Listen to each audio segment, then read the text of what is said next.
মিজু আহমেদ ওমর সানি, সাকিব খান, মিশা সওদাগর কিভাবে ডায়লগ করে আমি চেষ্টা করব। যদি ভালো লাগে ভাই, একটা শিল্পী আপনাদের কাছে কিচ্ছু যাবে না, চাবে শুধু আপনাদের কাছে একটু হাতে তালি। আপনারা যদি একটু করতালি দেন তাহলে আমাদের এক্সপিরিয়েন্স বাড়ে, উৎসাহ বাড়ে, তাহলে আমরা ভালো কিছু আপনাদের মাঝে উপস্থাপন করতে পারি। তো মান্না ভাইয়ের জন্য, আমার জন্য নয়, মান্না ভাইয়ের জন্য একটা করতালি দেন তো সবাই মিলে।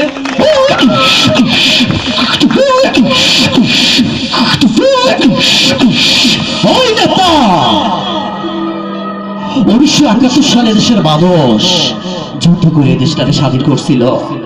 30 লক্ষ শহীদের রক্তের বিনিময়ে, 2 লক্ষ মাহমুদের ইজ্জতের বিনিময়ে, সম্পদের বিনিময়ে অর্জিত হয়েছে আমাদের এই স্বাধীন সার্বভৌম সোনার বাংলাদেশ। কিন্তু এই দেশ থেকে এখনো অন্যায়, অবিচার, দুঃশাসন, রাজারি বন্ধ হয় নাই। এই দেশে মেধার মান নির্ণয় করে চাকরি হয় না, এই দেশে টাকার মান নির্ণয় করে চাকরি হয়।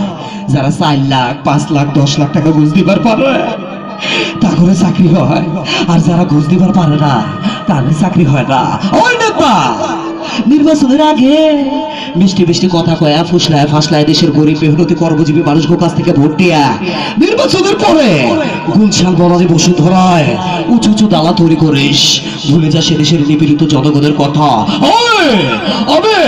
আমি টাঙ্গাইল জেলার কিছু সন্তান মামদা বলছে, আরেকবার যদি ওই যে দুর্নীতি, চাঁদাবাজি, ঘুষ করে মামলা, ধর্ষণ, নারী নির্যাতন করেছিস, খোদার কসম আমি বাইরে ফেলাবো। আমার মাথা নষ্ট, আমার মনে বড় কষ্ট, আমার মাথা নষ্ট, আমার মনে বড় কষ্ট। একদিন মাটির ভিতরে হবে ঘরে মন আমার, কেন বন্ধ দালান ঘর। Thank you. আসলে গানের সঙ্গে কথার সঙ্গে